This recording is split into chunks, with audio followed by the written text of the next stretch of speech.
സംസ്ഥാനത്ത് കനത്ത മഴ തുടരുകയാണ്. വടക്കൻ കേരളത്തിൽ മഴ ശക്തമാണ്. നാളെ ബംഗാൾ ഉൾക്കടലിൽ ന്യൂനമർദ്ദം രൂപപ്പെടാൻ സാധ്യതയുണ്ട്. വയനാട് മുട്ടിലിൽ വെള്ളം കയറി. ആളുകളെ പനങ്കണ്ടി ഗവൺമെന്റ് സ്കൂളിലേക്ക് മാറ്റിപ്പാർപ്പിച്ചു. പൂത്താടി പഞ്ചായത്തിലെ നെയ്ക്കുപ്പ നഗറിൽ വെള്ളം കയറി. ചൂരൽമലയിലും വെള്ളം കയറിയിട്ടുണ്ട്. കണ്ണൂർ മട്ടന്നൂരിൽ വെള്ളം കയറിയ റോഡിലൂടെ ഒലിച്ചുപോയ കാറ് വെള്ളത്തിൽ മുങ്ങി. ഇരിട്ടി അയ്യൻകുന്നിൽ വീടിടിഞ്ഞു വീണു. വളപട്ടണം പുഴ കരകവിഞ്ഞതിനെ തുടർന്ന് താഴ്ന്ന പ്രദേശങ്ങളിൽ വെള്ളം കയറി. കണ്ണൂർ അഞ്ചരക്കണ്ടിയിൽ മതിലിടിഞ്ഞു വീണ് കുട്ടികൾ നടന്നു പോകുന്നതിനിടയിലാണ് ഈ സംഭവം ഉണ്ടായത്. അങ്ങനെ എല്ലായിടത്തും കനത്ത മഴയും നാശനഷ്ടങ്ങളും ഒക്കെ റിപ്പോർട്ട് ചെയ്യപ്പെടുന്നു. ആദ്യം വയനാട്ടിലേക്ക് പോവുകയാണ്. മഴയുമായി ബന്ധപ്പെട്ട വിവരങ്ങളുമായി അനഘ റീജ ഭരതൻ ചേരുന്നു. നമുക്കിപ്പം അനഘ, ഈ വയനാട്ടിൽ കഴിഞ്ഞ ദിവസവും ഒക്കെ വലിയ മഴക്കെടുതി കാര്യങ്ങളൊക്കെ ആയിരുന്നു. ഇന്ന് വയനാട്ടിൽ മഴ ഇപ്പോൾ തുടരുന്നുണ്ടോ? കാരണം അനഘ ഇപ്പോൾ കുട ചൂടി നിൽക്കുന്നത് കാണാം. ഇപ്പോൾ മഴ പെയ്യുന്നുണ്ടെന്ന് മനസ്സിലാകുന്നു. മഴക്കെടുതികളുണ്ടോ? ദുരിതാശ്വാസ ക്യാമ്പുകളിൽ ആളുകളൊക്കെ എത്തിത്തുടങ്ങിയോ? എങ്ങനെയാണ് മുന്നൊരുക്കം? വിവരങ്ങൾ. സേതുലക്ഷ്മി, മഴ തുടർന്നുകൊണ്ടിരിക്കുക തന്നെയാണ്. ഒറ്റപ്പെട്ട മഴ തന്നെയാണ് വയനാട് ജില്ലയിൽ ലഭിച്ചുകൊണ്ടിരിക്കുന്നത്. വയനാട്ടിൽ മഴ പെയ്യുന്നത് ചെറിയ രീതിയിലുള്ളൊരു ചാറ്റൽ മഴ എന്നുള്ള രീതിയിലാണ് വയനാട്ടിലെ മഴയുടെ പ്രത്യേകത എന്ന് പറയുന്നത്.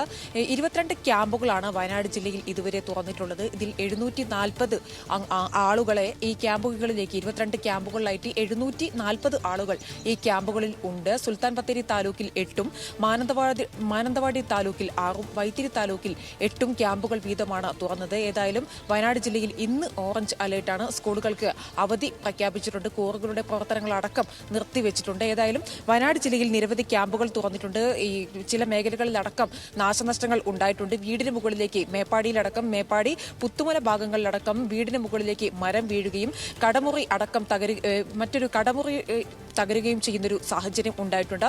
പുത്തുമലയിൽ ഏറെ ആശങ്കാജനകമായ ഒരു കാര്യമാണ്. കള്ളാടി മേഖലയിലടക്കം ശക്തമായിട്ടുള്ള മഴ തന്നെയാണ് ഇപ്പോൾ ലഭിച്ചുകൊണ്ടിരിക്കുന്നത്. മാത്രമല്ല പുത്തുമലയിൽ ശക്തമായ കാറ്റ് നിലവിൽ അടിച്ചുകൊണ്ടിരിക്കുന്നു എന്നുള്ളത് ഏറെ ആശങ്കാജനകമായ കാര്യമാണ്. ഇന്നലെ രാത്രി മുതൽ ഇവിടെ ശക്തമായ കാറ്റ് അടിച്ചുകൊണ്ടിരിക്കുകയാണ്. ഏതായാലും ഈ സമീപത്തെ ഒരു കുടുംബത്തെ ഇത്തരത്തിൽ ഏലവേൽ ക്യാമ്പിലേക്ക് മാറ്റിയിട്ടുണ്ട്. ഏതായാലും ആശങ്കാജനകമായ കാര്യം തന്നെയാണ്. വയനാട് ജില്ലയുടെ പല ഭാഗങ്ങളിലും വെള്ളം കയറി തുടങ്ങി. താഴ്ന്ന പ്രദേശങ്ങളിലാകെ വെള്ളം കയറൽ ഭീഷണിയിലാണെങ്കിൽ മലയോര മേഖലകളാകെ തന്നെ മണ്ണിടിച്ചിലിന്റെയും ഉരുൾപൊട്ടലിന്റെയും ഭീഷണിയിലാണ്. നമ്മളിപ്പോൾ നിൽക്കുന്നത് കൽപ്പറ്റയിലെ മണിയങ്കോട് എന്ന് പറയുന്നൊരു പ്രദേശമാണ്. മഴ പെയ്താൽ വയനാട്ടിൽ തന്നെ ഏറ്റവും അധികം വെള്ളം കയറുന്ന ഒരു മേഖല കൂടിയാണ് ഈ മണിയങ്കോട്. വയൽ പ്രദേശമാണ്. മാത്രമല്ല സമീപത്തെ പുഴയിൽ നിന്നും ഇത്തരത്തിൽ റോഡുകളിലേക്കടക്കം വെള്ളം കയറുന്ന ഒരു സാഹചര്യമാണ് ഉള്ളത്. തൊട്ടടുത്ത മണിയങ്കോട് അമ്പലത്തിലേക്കും ഇത്തരത്തിൽ വെള്ളം കയറിയിട്ടുണ്ട്. ഗതാഗതം അല്പസമയം കൂടി, അതായത് ഉച്ചവരെ ഇത്തരത്തിലുള്ളൊരു മഴ തുടരുകയാണെങ്കിൽ ഗതാഗതം അടക്കം സ്തംഭിക്കുന്ന ഒരു സാഹചര്യത്തിലേക്കാണ് കടന്നു പോകുന്നത്. പനമരത്തടക്കം മഴ കൂടിയിട്ടുണ്ട്. നമുക്കറിയാം ഈ വയനാട് ജില്ലയിലുള്ള നിലവിലുള്ള എല്ലാ പുഴകളിലും നീരൊഴുക്ക് വർദ്ധിച്ചിട്ടുണ്ട്. പുഴകളെല്ലാം തന്നെ നിറഞ്ഞു കവിഞ്ഞ് ഒഴുകുന്ന ഒരു സാഹചര്യമാണ് ഉള്ളത്. പനമരം പുഴ, ബാവലി പുഴ തുടങ്ങിയ പുഴകളെല്ലാം തന്നെ കരകവിഞ്ഞ് ഒഴുകുന്നു. നൂൽപ്പുഴയും കല്ലൂർ പുഴയും കരകവിഞ്ഞ് ഒഴുകുന്നു. ഇത്തരത്തിലെ എല്ലാ പുഴകളും കരകവിഞ്ഞ് തന്നെയാണ് ഒഴുകുന്നത്. റോഡുകളിലേക്കടക്കം വെള്ളം കയറുന്ന ഒരു സാഹചര്യമാണ് നിലവിൽ ഉള്ളത്. ഈ താഴ്ന്ന പ്രദേശങ്ങളിൽ കൽപ്പറ്റ, അതുപോലെ തന്നെ കോട്ടത്തറ, മണിയങ്കോട്, വെണ്ണിയോട് അടക്കമുള്ള ഭാഗങ്ങളടക്കം ഇപ്പോൾ വെള്ളത്തിനടിയിലാണ്. പനമരത്തെയും ഇതുപോലെ വെള്ളം സമാനമായ രീതിയിൽ വെള്ളം കയറിക്കൊണ്ടിരിക്കുകയാണ്. പുത്തുമലയിൽ ഈ കള്ളാടി ഭാഗങ്ങളിലടക്കം ശക്തമായ മഴ തന്നെയാണ് പെയ്യുന്നത്. കള്ളാടി പുഴയിൽ വെള്ളം കയറുന്നതിനനുസരിച്ച് നിലമ്പൂർ മേഖലയിലും ഏറെ ആശങ്ക ഉണ്ടാക്കുന്നുണ്ട്. കാരണം കള്ളാടി പുഴയിലടക്കം ഇത്തരത്തിൽ മഴ ശക്തമായി കള്ളാടിയിലെ നീരൊഴുക്കടക്കം അല്ലെങ്കിൽ പുത്തുമലയിൽ ഇത്തരത്തിൽ ശക്തമായ മഴ പെയ്യുന്നത് നിലമ്പൂരിലെ അടക്കം ഇത്തരത്തിൽ വലിയ രീതിയിൽ ആശങ്കാജനകമുണ്ടാക്കുന്ന കാര്യം തന്നെയാണ്. അവിടേക്ക്, അതായത് ഈ നിലമ്പൂരിലേക്കും ഇത്തരത്തിൽ ഈ ഭാഗങ്ങളിൽ മഴ പെയ്യുന്നത് ബാധിക്കും എന്നുള്ളതാണ് എടുത്തു പറയേണ്ട കാര്യം. ബാണാസുര മേഖലയിലടക്കം ശക്തമായിട്ടുള്ള മഴ തന്നെയാണ്. കുറ്റ്യാടിയിലും അതുകൊണ്ട് ബാണാസുര മേഖലയിലടക്കം പെയ്യുന്ന മഴ കോഴിക്കോട് ജില്ലയിലെ കുറ്റ്യാടിയിലും ആശങ്കാജനകം ഉണ്ടാക്കുന്ന ഒരു കാര്യം തന്നെയാണ്. കാരണം ഈ പുത്തുമലയിലൊക്കെ ഇപ്പോഴും മഴ ശക്തമായി തുടരുന്നു എന്ന് പറയുമ്പോൾ അത് നമ്മളെല്ലാം വളരെ നടുക്കത്തിലേക്ക് കൂടി ആക്കുകയാണ്. കാരണം ഒരു വലിയൊരു ദുരന്തത്തിന്റെ ഞെട്ടൽ നമ്മളിൽ നിന്ന് ആരിൽ നിന്നും മാറിയിട്ടില്ല. പിന്നെ മാത്രമല്ല അനക്ക നിൽക്കുന്ന ആ സ്ഥലമൊക്കെ റോഡും തോടും ഒന്നും തിരിച്ചറിയാൻ പറ്റാത്ത അത്രയും വലിയ രീതിയിൽ അവിടെ വെള്ളക്കെട്ടും ഒക്കെ രൂപപ്പെട്ടിട്ടുണ്ട്. കഴിഞ്ഞ ദിവസങ്ങളിൽ വയനാട് വലിയ മഴയും കാര്യങ്ങളൊക്കെ ആയിരുന്നു, മഴക്കെടുതിയും ഒക്കെ ഉണ്ടായിരുന്നു. ശരി അനഘ, ഇനി നമുക്ക് കോഴിക്കോട്ടേക്ക് പോകാം. കോഴിക്കോട് നിന്ന് ലിനറ്റ് വർഗീസ് ചേരുന്നു. നമുക്കിപ്പം ലിനറ്റ്, ഈ പൂനൂർ പുഴയൊക്കെ കരകവിഞ്ഞൊഴുകുന്നു എന്ന വാർത്തകൾ വരുന്നു. പലയിടത്തും വെള്ളം കയറിയതായിട്ടുള്ള വാർത്തകൾ വരുന്നു. ചില മഴക്കെടുതി വിവരങ്ങളും വരുന്നുണ്ടല്ലോ. അതെ അതെ, തീർച്ചയായും മഴ ശക്തമായിക്കൊണ്ടിരിക്കുന്ന സാഹചര്യമാണ്. പ്രത്യേകിച്ച് മലയോര മേഖലയിലാണ് ഞങ്ങളിപ്പോൾ ഉള്ളത്. തടംപാട്ടുതാഴം എന്ന് പറയുന്ന സ്ഥലത്താണ്. ഇവിടെ റോഡ് നിറയെ വെള്ളക്കെട്ട് രൂപപ്പെട്ട സാഹചര്യമാണ്. ഇതിന് തൊട്ടടുത്തായിട്ടാണ് ബാലുശ്ശേരി റോഡുള്ളത്. ആ ഒരു ഭാഗം, അവിടെ മാളിക്കടവ് എന്ന് പറയുന്ന സ്ഥലത്ത് മുഴുവനായി പോലീസ് യാത്രക്കാരെ എല്ലാവരെയും നിരോധിച്ചുകൊണ്ട് ഗതാഗതം തടസ്സപ്പെടുത്തി വേറെ വഴികളിലൂടെയാണ് ആൾക്കാരെ വിടുന്നത്. അത്രമാത്രം വെള്ളക്കെട്ട് ഇവിടെ രൂക്ഷമായിരിക്കുന്ന സാഹചര്യമാണ് കോഴിക്കോട് നഗരത്തിൽ. മഴയ്ക്ക് ശമനമുണ്ടെങ്കിൽ പോലും മലയോര മേഖലയിൽ വളരെയധികം ശക്തമായ മഴയും കാറ്റുമാണ് ഉള്ളത്. അതോടൊപ്പം തന്നെ കക്കയം ഡാമിന്റെ ജലനിരപ്പ് ഉയർന്ന സാഹചര്യമായതിനാൽ ജാഗ്രതാ നിർദ്ദേശത്തിന്റെ ഭാഗമായി ബ്ലൂ അലേർട്ട് പ്രഖ്യാപിച്ചിട്ടുണ്ട്. അതേപോലെ തന്നെ ഇന്നലെ രാത്രി കോഴിക്കോട് നാദാപുരം അടുത്തുള്ള കല്ലാശിയിൽ ഒരു വീട് തകർന്നിരുന്നു. തലനാരി ഇടയ്ക്കാണ് കുടുംബം വലിയൊരു അപകടത്തിൽ നിന്ന് രക്ഷപ്പെട്ട സാഹചര്യമാണ് ഉണ്ടായിരിക്കുന്നത്. അതേപോലെ തന്നെ കോഴിക്കോട് മൊത്തം 5 ദുരിതാശ്വാസ ക്യാമ്പുകളാണ് ഉള്ളത്. 5 ദുരിതാശ്വാസ ക്യാമ്പുകളും സ്കൂളുകളിലാണ് സ്ഥിതി ചെയ്യുന്നത്. അതുകൊണ്ട് തന്നെ 5 സ്കൂളുകൾക്കും അവധി പ്രഖ്യാപിച്ച സാഹചര്യമാണ്. ക്യാമ്പുകളിൽ നിന്ന് ആർക്കും തന്നെ വീടുകളിലേക്ക് മാറാൻ ഇതുവരെ സാധിച്ചിട്ടില്ല. വെള്ളക്കെട്ട് രൂക്ഷമായ സാഹചര്യത്തിൽ ശമനമില്ലാതെ തന്നെ മഴ തുടർച്ചയായി പെയ്യുന്ന സാഹചര്യത്തിൽ വെള്ളക്കെട്ട് രൂക്ഷമായി നിൽക്കുന്ന ഒരു രീതിയാണ്. അതുകൊണ്ട് തന്നെ എല്ലാവരും ക്യാമ്പിൽ തന്നെ തുടരേണ്ടി വരുന്ന ഒരു സാഹചര്യമാണ് കോഴിക്കോട് ഉള്ളത്. ശരി ലിനറ്റ, കോഴിക്കോടും വലിയ മഴക്കെടുതിയും കാര്യങ്ങളും നമ്മൾ ഈ പറഞ്ഞതുപോലെ താഴ്ന്ന പ്രദേശങ്ങളൊക്കെ വെള്ളത്തിൽ മുങ്ങിയതായിട്ടുള്ള വാർത്തകൾ വരുന്നു. പുനൂർ പുഴ കരകവിഞ്ഞു. ആ പ്രദേശത്തെ സ്കൂളുകൾക്കൊക്കെ അവധി പ്രഖ്യാപിച്ചു. അങ്ങനെ മഴക്കെടുതിയുടെ കാഴ്ചകൾ തന്നെയാണ് കോഴിക്കോട് നിന്നുള്ളതും. ഇനി കണ്ണൂരിലേക്ക് പോകാം. നിഖിൽ ചേർന്നുകൊണ്ട് നമുക്കിപ്പം. നിഖിൽ, കോഴിക്കോട്ടെയും വയനാട്ടത്തെയും കാഴ്ചകൾ നമ്മൾ കണ്ടു, മഴക്കെടുതികൾ കണ്ടു, വെള്ളം കയറിയതൊക്കെ കണ്ടു. കണ്ണൂർ എന്താണ് അവസ്ഥ ഇന്ന്?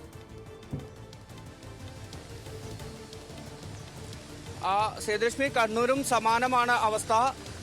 കണ്ണൂരിൽ പലയിടങ്ങളിലും റോഡുകളിൽ വെള്ളം കയറുന്ന സാഹചര്യം ഉണ്ടായിട്ടുണ്ട്. ഞാനിപ്പോൾ നിൽക്കുന്നത് കണ്ണൂർ സിറ്റിയിൽ നിന്ന് കണ്ണൂർ നഗരത്തിലേക്ക് പോകുന്ന റോഡിലാണ്. ഇവിടെ വെള്ളക്കെട്ട് വലിയ ബുദ്ധിമുട്ട് ജനങ്ങൾക്ക് സൃഷ്ടിക്കുന്ന ഒരു സാഹചര്യമുണ്ട്. മാത്രമല്ല, അപകടകരമായ ഒരു സാഹചര്യം കൂടി നിലനിൽക്കുന്നു. റോഡിനോട് ചേർന്നുള്ള ഓടകളുണ്ട്. ഈ ഓടകൾക്ക് മുകളിലേക്ക് വെള്ളത്തിന്റെ ഒരു നിരപ്പ് ഉയർന്നതോടുകൂടി അങ്ങനെയുള്ള അപകട സാധ്യത നിലനിൽക്കുന്നുണ്ട്. ഞാനിപ്പോൾ നിൽക്കുന്ന ഈ പ്രദേശത്തിന് 100 മീറ്റർ അപ്പുറത്താണ് ഇവിടുത്തെ നീർവേലി ഈ LP സ്കൂളുള്ളത്. ഈ LP സ്കൂളിലും ഇന്നിപ്പോൾ ക്ലാസ് നടക്കുന്നുണ്ട്. ഈ വഴിയാണ് വിദ്യാർത്ഥികൾ നടന്നു പോകേണ്ടത്. ഒരുപക്ഷെ നമുക്ക് പ്രേക്ഷകർക്ക് ആ ദൃശ്യം കാണുമ്പോൾ വ്യക്തമാകും എത്രത്തോളം ബുദ്ധിമുട്ട്, എത്രത്തോളം വെള്ളം ഈ റോഡിൽ കയറിയിട്ടുണ്ട് എന്ന്. ഈ ചെറിയ കുട്ടികൾ നടന്നു പോകേണ്ടത് ഈ റോഡ് വഴിയാണ്.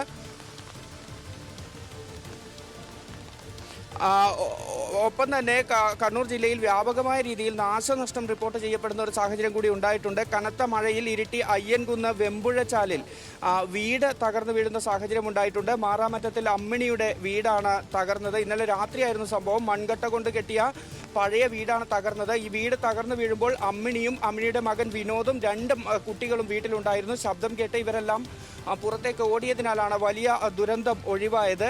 ഒപ്പം തന്നെ ഏറ്റവും പുതിയതായി നമുക്ക് ലഭിക്കുന്ന മറ്റൊരു വാർത്ത എന്ന് പറയുന്നത് അഞ്ചരക്കണ്ടിയിൽ മതിലിടിഞ്ഞ് വീഴുന്ന ഒരു സംഭവം ഉണ്ടായിട്ടുണ്ട്. അത്ഭുതകരമായാണ് അതുവഴി നടന്നുപോയ കുട്ടികൾ രക്ഷപ്പെട്ടത്. കുട്ടികൾ നടന്നു പോകുന്നതിനിടെ റോഡരികിലെ മതിൽ ഇടിഞ്ഞു വീഴുകയായിരുന്നു. ആ ദൃശ്യങ്ങൾ നമ്മളിപ്പോൾ കാണുകയാണെങ്കിൽ ആ ദൃശ്യങ്ങളിൽ കുട്ടികൾ നടന്നു പോകുന്നതിനിടെ മതിലിടിഞ്ഞു വീഴുന്നു.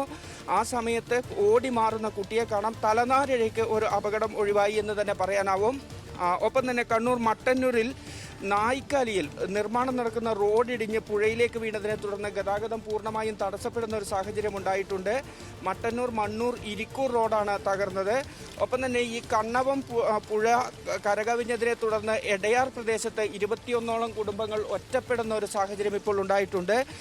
ആ കുടുംബങ്ങളെ മാറ്റിപ്പാർപ്പിക്കുന്നത് ഉൾപ്പെടെയുള്ള കാര്യങ്ങളിലേക്ക് പോകുമെന്നാണ് മനസ്സിലാക്കാൻ സാധിക്കുന്നത്. ഏതായാലും ജില്ലയിൽ ഇപ്പോൾ വീണ്ടും മഴ ശക്തമാകുന്ന ഒരു സാഹചര്യമാണ് ഉള്ളത്. പുഴകൾ, വളപട്ടണം പുഴയുടെ പല കൈവഴികളും കരകവിഞ്ഞ് താഴ്ന്ന പ്രദേശങ്ങളെല്ലാം വെള്ളത്തിലാകുന്ന സാഹചര്യമുണ്ട്. ശക്തമായ കാറ്റ് കൂടി അനുഭവപ്പെടുന്നു ഇപ്പോൾ ജില്ലയിൽ എന്നുള്ളതാണ്. മലയോര മേഖലയിൽ മഴ അല്പം മാറി നിൽക്കുന്നുണ്ടെങ്കിൽ പോലും അവിടെ മണ്ണിടിച്ചിലിനുൾപ്പെടെയുള്ള സാധ്യത നിലനിൽക്കുന്നു എന്നുള്ളതാണ്. ഒപ്പം ഈ നീർവേലി, അളകാപുരി, 13 മൈൽ തുടങ്ങിയ സ്ഥലങ്ങളിൽ നിന്ന് 6 കുടുംബങ്ങളെ വീട്ടിൽ വെള്ളം കയറിയതിനെ തുടർന്ന് മാറ്റിപ്പാർപ്പിച്ചിട്ടുണ്ട്. ഞാൻ ഇപ്പോൾ നിൽക്കുന്ന ഈ പ്രദേശത്തും വീടുകളിലേക്ക് വെള്ളം കയറുന്ന ഒരു സാഹചര്യമുണ്ട്. ആളുകൾക്ക് വീട് മാറി പോകേണ്ടുന്ന ഒരു സാഹചര്യത്തിലേക്ക് പോകുന്നു എന്നാണ് മനസ്സിലാക്കേണ്ടത്. അത്തരത്തിൽ വീടുകളിലേക്ക് വെള്ളം കയറുന്ന സാഹചര്യം ഇവിടെയുണ്ട്.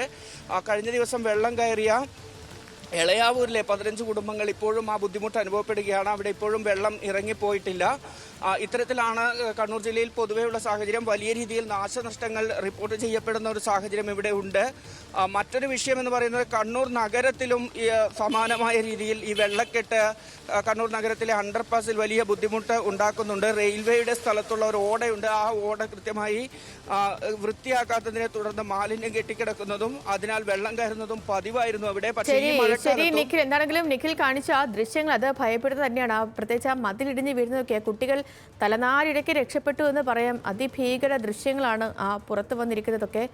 അങ്ങനെ പാലക്കാടും വലിയ മഴക്കെടുതികൾ ഒക്കെയാണ്. നമ്മൾ ഈ സ്ക്രീനിൽ കാണുന്ന ദൃശ്യം കണ്ടോ, കുട്ടികൾ തലനാരിഴയ്ക്ക് രക്ഷപ്പെട്ടു എന്ന് പറയാം. അത്രയും ഭീകരമായ ദൃശ്യങ്ങളാണ് പുറത്തു വന്നിരിക്കുന്നത്. മഴയത്ത് വിടഞ്ഞ ഒരു മതിലിടിഞ്ഞ് വീണതാണ്, റോഡിലേക്ക് മതിലിടിഞ്ഞ് വീണ ദൃശ്യങ്ങൾ. കുട്ടികൾ സ്കൂളിലേക്ക് പോകുന്ന വഴിക്കാണ് ഈ ഒരു സംഭവം.